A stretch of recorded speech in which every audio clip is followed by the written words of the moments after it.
10절부터 22절까지 말씀입니다.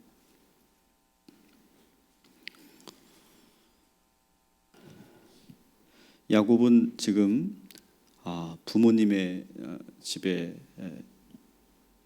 집이었던 브엘세바에서 떠나서 급히 하란으로 떠납니다. 하란은 어떤 곳이죠? 아브라함과 사라가 살던 곳이었죠. 우리 10절을 한번 같이 읽겠습니다. 야곱이 브엘세바에서 떠나 하란으로 향하여 가더니. 아멘. 이 브엘세바에서 하란까지는 약 한 900km. 우리가 아브라함이 가나안으로 하나님의 명령에 따라 내려올 때 이미 제가 말씀드린 적이 있습니다. 약 900km 정도 됩니다. 우리 현대인들은 이 900km가 그렇게 멀게 느껴지지 않습니다. 차로 몇 시간만 가면 갈 수 있는 거리지만 사실은 그 당시에 교통수단이 없는 그런 상황에서는 이 900km는 대단히 아주 먼 거리입니다.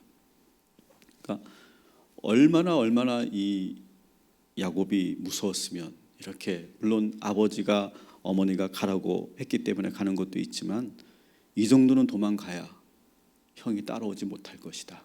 그런 마음으로 숨가쁘게 한 걸음에 지금 도망가고 있습니다. 너무 급하게 도망쳤기 때문에 사실 뭐 하나 제대로 준비하지 못하고 서둘러서 집을 나왔을 것입니다. 우리가 오늘 불렀던 이 찬양에서도 나오지만 돌베개를 베고 잠을 자는 이 야곱의 모습을 한번 상상해 보십시오. 얼마나 무서웠을까요? 처음으로 부모 곁을 떠나는 겁니다. 처음으로 집을 떠나서 지금 그 어딘지도 모르는 광야 한복판에서 더구나 칠흑 같은 어두움 속에서 이 밤을 보내야 되는 그 야곱의 모습을 한번 상상해 보십시오. 우리 11절 같이 읽습니다. 한 곳에 이르러는 해가 진지라 거기서 유숙하려고 그곳에 한 돌을 가져다가 베개로 삼고 거기 누워 자더니. 아멘. 지금 야곱은 지금 낙타를 타고 도망간 것도 아닙니다. 걸어서 그러니까 천막을 가지고 온 것도 아닙니다. 그냥 그 야외에서 돌을 베개 삼아서 유숙을 해야 되는, 야영을 해야만 하는 그런 상황이었어요. 이게 탁 누웠을 거예요. 돌베개를 베고 탁 누웠을 때 얼마나 기가 막혔을까. 왜 기가 막혔습니까? 하나님의 축복을 그렇게 받겠다고, 정말 장제의 복을 받겠다고 그렇게 안달하면서 형을 속이고 아버지를 속이고 그렇게 정말 잘 살아보겠다고 그렇게 했는데 정작 지금 하나님의 축복은커녕 도망자의 신세가 돼버리고 만 거예요. 자신의 신세가 얼마나 참 비참했을까. 내가 지금 뭐 한 거지? 내가 뭐 하다가 이렇게 된 거지? 아마 그런 한숨이 절로 나오고 어쩌면은 눈물이 주르륵 흘렀을지도 모르겠어요. 열심히 산다고 사는데 결과가 이게 뭐지? 라고 하는 그런 비참함이 몰려왔을 거예요. 여러분, 우리도 인생을 살다 보면 이럴 때가 있어요. 아마 오랜 인생을 사신 분들은 이런 경험을 한 두세 차례 정도 하지 않을까 생각해요. 열심히 내가 살았는데 결과가 정말 딴판이에요. 내 딴에는 정말 최선을 다했는데 내가 왜 이렇게 되었는지 모를 때가 많아요. 그때 우리는 뒤늦게 깨닫게 되죠. 뭔가 지금 잘못되어 가고 있구나 라고 하는 걸 깨닫게 됩니다. 그러면서 열심히만 산다고 되는 것이 아니구나 라고 하는 것을 깨닫게 되죠. 따라합시다. 방향이 중요합니다. 여러분, 열심히만 산다고 되는 것이 아니라 방향이 중요한 줄 믿으시기 바랍니다. 어디로 가는지 방향이 중요한 거예요. 이게 중요해요. 여러분, 결국 하나님이 하셔야지 인간이 아무리 열심히 살아도 소용이 없는 거예요. 야곱은 지금 그것을 느끼고 있어요. 깨닫고 있어요. 이게 이렇게 해서 되는 게 아니구나. 형을 속여서 내가 팥죽을 가지고 그렇게 장난을 치고 내가 양털 옷을 입고서 아버지를 속이고 그렇게 해서 내가 축복받고 그렇게 해서 내가 성공하는 것이 아니구나. 그게 아니구나. 그걸 깨닫는 거예요. 야곱은 지금 너무 불안하고 두려운 나머지 잠을 이루지 못하고 있어요. 그러다가 깜빡 잠이 들었어요. 그때 우리가 잘 알고 있는 꿈을 꾸게 되죠. 12절 같이 읽습니다. 꿈에 본즉 사닥다리가 땅 위에 서 있는데 그 꼭대기가 하늘에 닿았고 또 본즉 하나님의 사자들이 그 위에서 오르락 내리락 하고 아주 긴 사다리가 땅 위에 세워져 있는데 보니까 그 길이가 얼마나 긴지 하늘이 다 있었다. 그리고 그 사닥다리로 천사들이 오르락 내리락 하는 것을 보게 됩니다. 칠흑 같은 어두움 속에서 어디로 가야 할지 모르고 누구 하나 도와줄 사람이 없는 그 막막한 속에서 이 꿈은 너무너무 큰 위로가 됐을 거예요. 야곱에게. 하늘이 열리고 그리고 자기를 지키는 천사가 내려오고 있는 그 광경을 보는 것만으로도 아마 큰 은혜가 됐을 거예요. 그런데 그뿐 아닙니다. 하나님의 음성이 들려요. 그 와중에 13절부터 15절까지 같이 읽습니다. 또 본즉 여호와께서 그 위에 서서 이르시되 나는 여호와니 너의 조부 아브라함의 하나님이요 이삭의 하나님이라. 내가 누워있는 땅을 내가 너와 내 자손에게 주리니 내 자손이 땅의 티끌같이 되어 내가 서쪽과 동쪽과 북쪽과 남쪽으로 퍼져나갈지며 땅의 모든 족속이 너와 내 자손으로 말미암아 복을 받으리라. 내가 너와 함께 있어 내가 어디로 가든지 너를 지키며 너를 이끌어 이 땅으로 돌아오게 할지라. 내가 내게 허락한 것을 다 이루기까지 너를 떠나지 아니하리라 하신지라. 아멘. 여러분, 이 야곱에게 주신 이 축복이 우리들에게도 임하게 될 줄 믿습니다. 자, 보십시오. 어떤 축복입니까? 나는 너의 가문의 하나님이다. 아브라함의 하나님이고 이삭의 하나님이고 너의 가문의 하나님이다. 지금 네가 누워있는 이 땅을 너에게 줄 것이다. 이 고난의 현장이 바로 너의 축복의 근거지가 될 거라는 거예요.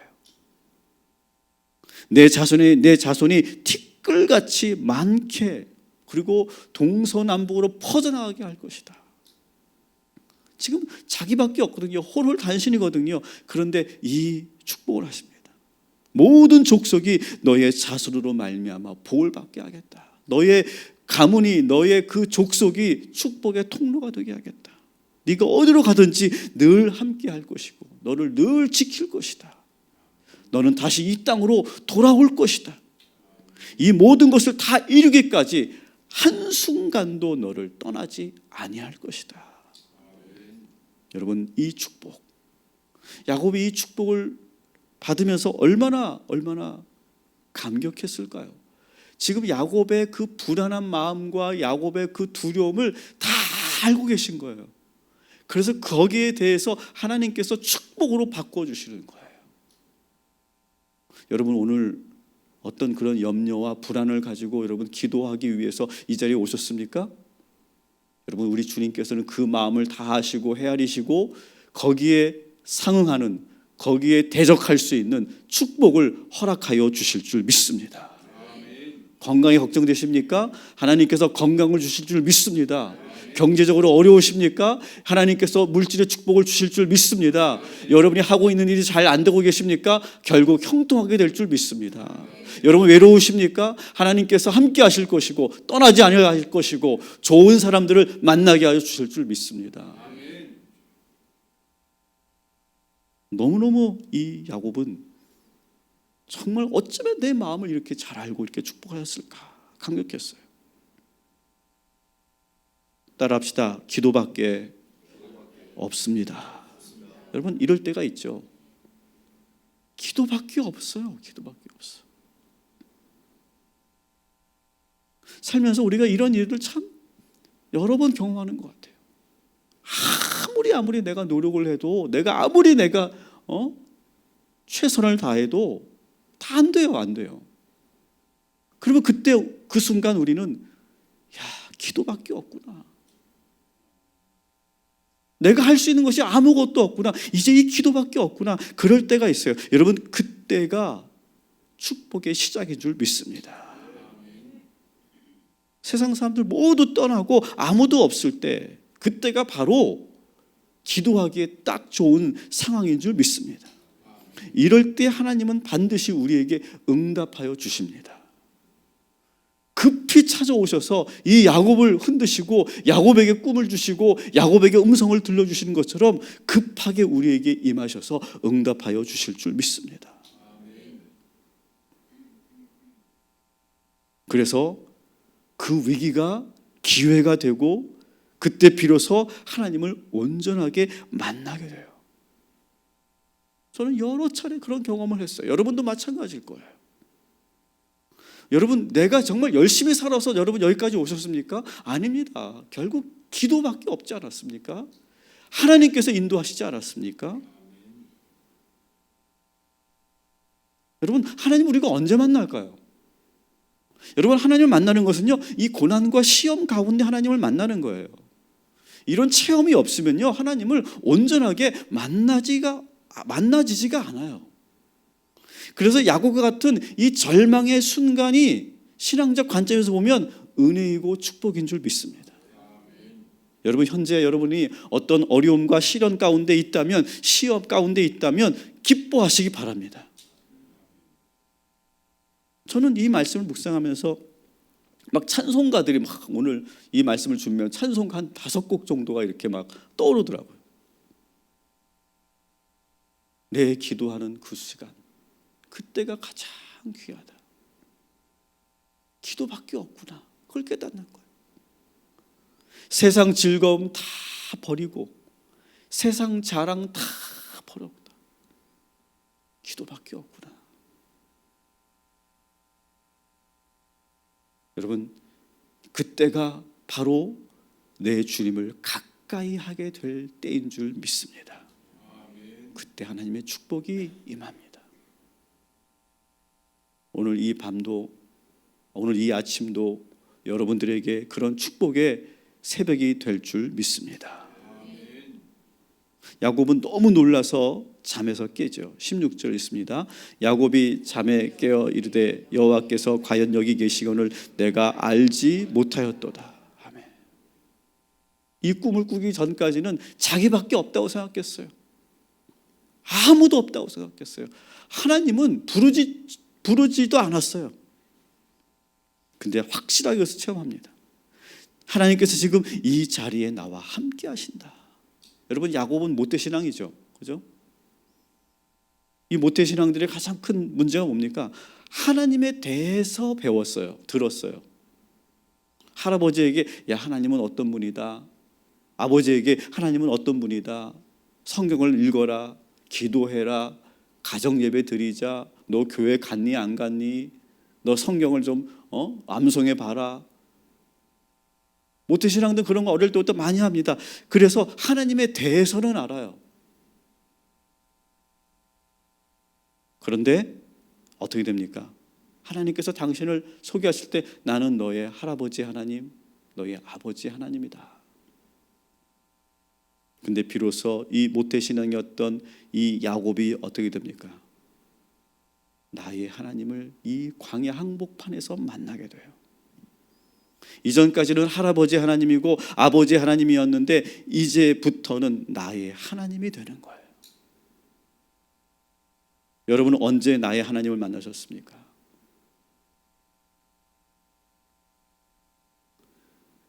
야곱이 의아해했다고 그랬죠. 이게 뭐지? 하나님의 축복, 장자의 축복, 이게 뭐야?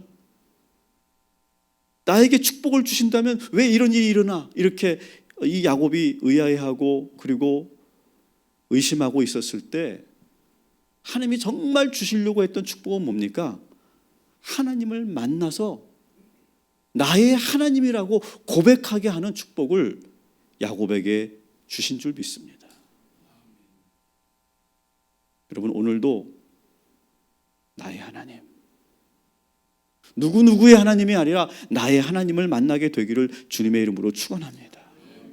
여러분, 우리 자녀들을 위해서 뭘 놓고 기도해야 됩니까?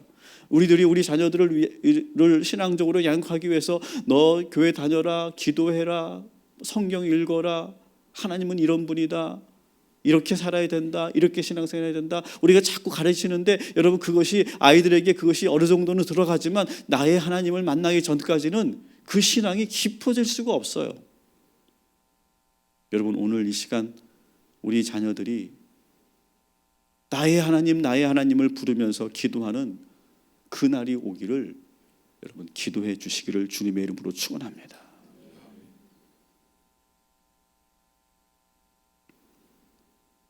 (17절) 같이 읽습니다. 이에 두려워하여 이르되 두렵도다 이곳이요 이것은 다름 아닌 하나님의 집이요 이는 하늘의 문이로다. 아멘. 야곱이 고백하고 깨닫게 되죠. 지금 내가 서 있는 곳, 내가 지금 누워 있는 이곳이 하나님의 집이고 하늘의 문이구나. 야곱은 이 순간을 영원히 잊지 않습니다.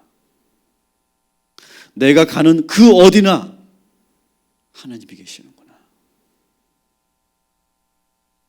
내 주 예수 계신 곳이 그 어디나 하늘나라이구나. 여러분 믿으시기 바랍니다. 아멘. 여러분이 계신 그 어디나 우리의 하나님은 늘 함께하고 계시는 줄 믿습니다. 아멘. 우리 자녀들이 가는 그 어디나 우리 주님께서 함께하고 계신 줄 믿습니다. 아멘. 우리 자녀들이 그 어느 순간에 언제가 될지 모르겠지만 어떤 계기가 될지 모르겠지만 결국 그 하나님을 만나게 될 것이고 그때 나의 하나님을 부르게 될 줄 믿습니다. 18절 있습니다. 야곱이 아침에 일찍이 일어나 베개로 삼았던 돌을 가져다가 기둥으로 세우고 그 위에 기름을 붓고. 아멘. 야곱은 아침이 되어 일찍 일어나서 자기가 베개 삼았던 그 돌을 가져다가 기둥을 세우고 그 위에 기름을 붓고 그곳 이름을 베델이라고 이름합니다.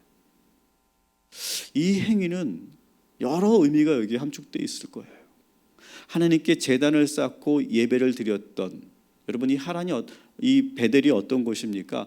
아브라함이 가나안으로 내려올 때 그때 제단을 쌓고 그리고 예배했던 그런 장소이기도 하거든요. 비록 자기가 큰 제단을 쌓고 예배하지는 못하지만 이 기둥 하나 붙잡고 하나님께 예배드리는 거예요. 근데 지금 하나님께 제사를 드리는데 제물이 어디 있습니까? 양이 어디 있습니까? 소가 어디 있습니까? 그냥 그 위에 자기가 가지고 있는 그 작은 양의 기름을 붓는 것으로 이 예배를 대신하고 있는 거예요. 그리고 기둥을 세운다는 것은 마음의 중심을 다잡겠다는 결단이기도 해요. 이제 내가 더 이상 두려워하지 않겠다. 내가 더 이상 염려하지 않겠다. 그렇게 결단하는 거예요. 여러분, 예배 안에는 반드시 결단이 있어야 될 줄 믿습니다. 여러분, 오늘 말씀을 들으면서 여러분 기도하면서 결단하고 돌아가시기 바랍니다. 여러분 더 이상 두려워하지 마세요. 염려하지 마세요. 여러분 그대로 될 줄 믿습니다. 여러분이 기도한 대로 될 줄 믿습니다. 하나님의 뜻대로 될 줄 믿습니다. 내 마음을 하나님을 향한 믿음으로 평생 살겠다. 그렇게 고백하는 거예요. 여러분 오늘 우리의 예배가, 이 새벽의 예배가 그런 야곱의 예배가 되는 줄 믿습니다. 여러분 마음의 기둥을 세우십시오. 마음의 기둥을 탁 세우고 더 이상 흔들리지 말고 오직 하나님만 믿겠다고 결단하고 살아가시기를 주님의 이름으로 축원합니다. 19절 그곳 이름을 베델이라 하였더라. 그 성의 옛 이름은 루스더라. 베델이라고 하는 것은 하나님의 집이라는 뜻이죠. 여러분, 여러분이 거하는 그 어디든 다 베델이 될 줄 믿습니다. 여러분의 차 안도 베델이 될 줄 믿습니다. 여러분의 일터도 베델이 될 줄 믿습니다. 여러분의 사무실도 베델이 될 줄 믿습니다. 그래서 그곳에서 항상 하나님께 예배하시기를 바랍니다. 우리 20절 22절 마저 있습니다. 야곱이 서원하여 이르되 하나님이 나와 함께 계셔서 내가 가는 이 길에서 나를 지키시고 먹을 떡과 입을 옷을 주시어 내가 평안히 아버지 집으로 돌아가게 하시오면 여호와께서 나의 하나님이 되실 것이요 내가 기둥으로 세운 이 돌이 하나님의 집이 될 것이요 하나님께서 내게 주신 모든 것에서 10분의 1을 내가 반드시 하나님께 드리겠나이다 하였더라. 아멘. 자, 야곱은 서원했다 이렇게 되어 있어요. 여기까지는 좋아요. 그런데 여러분 이 야곱의 기도를 여러분 어떻게 보이십니까? 야곱의 기도를 이런 기도죠. 하나님께서 나를 지켜주시고 필요한 것을 공급해 주시고 다시 내가 아버지 집으로 돌아오게 하시면 당신은 그때 비로소 나의 하나님이라고 내가 인정할 것이고 그때 나는 온전하게 예배할 것이고 11조를 드리겠습니다 라고 지금 약속하는 기도예요. 어떻게 보이세요? 이 기도는요 사실 우리가 굳이 따라하지 않아도 되는 기도예요.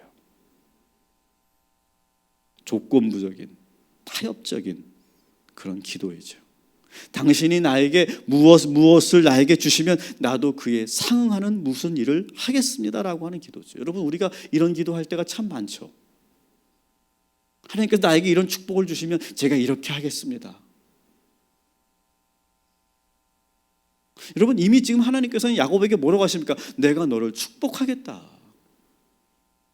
내가 너를 돌아오게 하겠다. 이미 다 축복하셨는데 야곱은 그 축복을 듣고 거기에 다시 조건을 붙이는 거예요. 여러분 굳이 이렇게 기도할 필요가 없었어요. 근데 어쩌면 이것이 야곱의 성격일지도 몰라요. 의심하고 확인하고 이익이 되는지 손해가 되는지 그걸 따져보고 눈에 보여야 믿는, 그것이 내 손에 잡혀야 확신하게 믿는 그런 성격이었기 때문에 이렇게 기도했을 거예요. 여러분 오늘 우리들의 기도가 이 야곱과 같은 기도가 아닌지 돌아보시고 야곱의 기도를 넘어서서 믿음의 기도를, 감사의 기도를 하나님께 올려드리시기를 주님의 이름으로 축원합니다. 근데 다행인 것은 하나님께서 이 야곱의 기도를 들으시고 야, 너 기도가 왜 이러냐? 너 이렇게 기도해서 되겠어? 이렇게 책망하지 않으신다는 거예요. 너 이 정도의 믿음이라면 난 너와 함께 하지 않을 거야. 그렇게 말씀하지 않고 하나님 어떻게 합니까? 침묵하십니다. 자, 오늘 본문을 잘 보시면 22절까지 본문을 보시면 이렇게 야곱이 기도했어요. 그러면 여러분 기도했으면 하나님께서 뭔가 응답하셔야 되지 않아요? 근데 아무 말씀도 안 하세요. 뭐 책망하지도 않고 뭐 내가 그렇게 해주겠다라고 하는 응답도 없어요. 그냥 침묵하세요. 침묵도 응답이죠. 왜 침묵하셨을까요? 야곱의 이 신앙이 아직은 미숙하다는 것을 알고 계신 거예요. 굳이 책망할 그런 필요가 없는 거예요. 왜? 지금은 이 야곱이요 어린아이와 같은 이 기도를 하고 있지만 하나님은 알고 계세요. 이놈이 앞으로 있을 그 시련과 연단을 통해서 더 믿음이 새로워질 것이라는 것을 알고 계시기 때문에 침묵하시는 거예요. 여러분, 하나님은 야곱을요 그냥 미숙한 그대로의 모습으로 지금 사랑하고 계신 거예요. 에휴, 이놈 참 아직은 멀었구나. 그래도 사랑하시는 거예요. 우리가 자녀를 키워보면 아직 멀었죠. 자기들은 뭐 다 큰 줄 알고 뭐 자기들이 뭐 더 똑똑한 줄 알고 막 자기가 알아서 다 한다고 그러는데 어른들의 입장에 보면 아직 멀었죠. 그렇지만 어떻게 합니까? 우리는 사랑합니다. 그런 것처럼 하나님께서 그 야곱을 그러한 눈으로, 사랑의 눈으로 그냥 묵묵히 지켜보고 계신 거예요. 야곱은 인생의 그 수많은 경험을 통해 자라고 성장하게 되죠. 여러분, 우리들도 하나님이 그렇게 사랑스러운 눈으로 우리를 자녀의 모습으로 지금 바라보고 계신 줄 믿습니다. 여러분, 제가 야곱 같은 기도를 하지 마십시오라고 제가 말씀드리지는 않겠어요. 그러나 하나님은 다 감안하시고 그리고 다 알고 계시고 그리고 오늘도 우리의 기도를 귀 기울여 주실 줄 믿습니다. 그리고 하나님의 방법대로 하나님의 때에 우리에게 축복하시고 인도하여 주실 줄 믿습니다. 기도하겠습니다.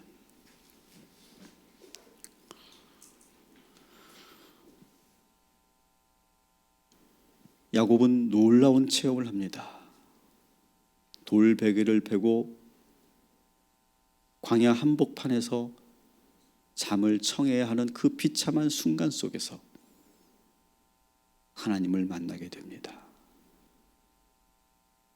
하나님, 오늘 이 시간 이 말씀을 듣는 우리 성도들 가운데 야곱과 같은 그 비참하고 외로운 그 시련을 경험하고 있다면 오늘 이 시간 천사들을 보내주시고 하나님 말씀하여 주셔서 저들이 다시 일어날 수 있도록 도와주시옵소서.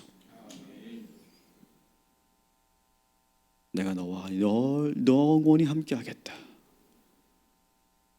너를 축복의 통로로 세우겠다. 어디를 가든지 너를 지킬 것이고 너는 다시 회복될 것이고 돌아오게 될 것이다. 이 야곱에게 하신 축복이 우리 모두에게 그대로 나타나게 하여 주시옵소서. 열심히만 살지 말게 하소서. 방향을 잘 잡게 하시고 하나님의 뜻을 구하며 열심히 최선을 다하는 우리 모두가 되게 하여 주시옵소서. 오늘 이 시간 흔들리는 우리의 마음을 붙잡아 주시옵소서. 믿음의 기둥을 세우게 하여 주옵소서. 그 위에 기름을 붓게 하여 주옵시고 예배하며 결단하게 하여 주셔서 오늘 두려움과 염려와 근심으로 하루를 시작하지 말게 하시고 확신과 믿음과 소망으로 시작하는 복된 하루가 되게 하여 주시옵소서. 오늘도 우리 희강이와 우리 유준이를 위해 기도합니다. 야곱과 같이 하나님께서 지켜주시고 보호하시는 자녀들이 될 줄 믿습니다. 성장시켜 주실 줄 믿습니다. 놀라운 성장과 변화와 완치가 될 줄 믿습니다. 우리 조영자 원사님 주님께서 붙잡아 주셔서 그 마음의 인간적인 생각을 이기고 그 험악한 그런 모든 치료의 과정을 이기고 정금처럼 새로워져서 우리가 다시 만나게 될 줄 믿습니다. 오늘 주의 말씀을 들은 우리 모든 성도들에게 이제 믿음의 확정됨을 허락하여 주옵시고 그리고 그렇게 선포하며 결단하며 시작하는 복된 하루가 되게 하여 주시옵소서. 예수님의 이름으로 기도합니다. 아멘.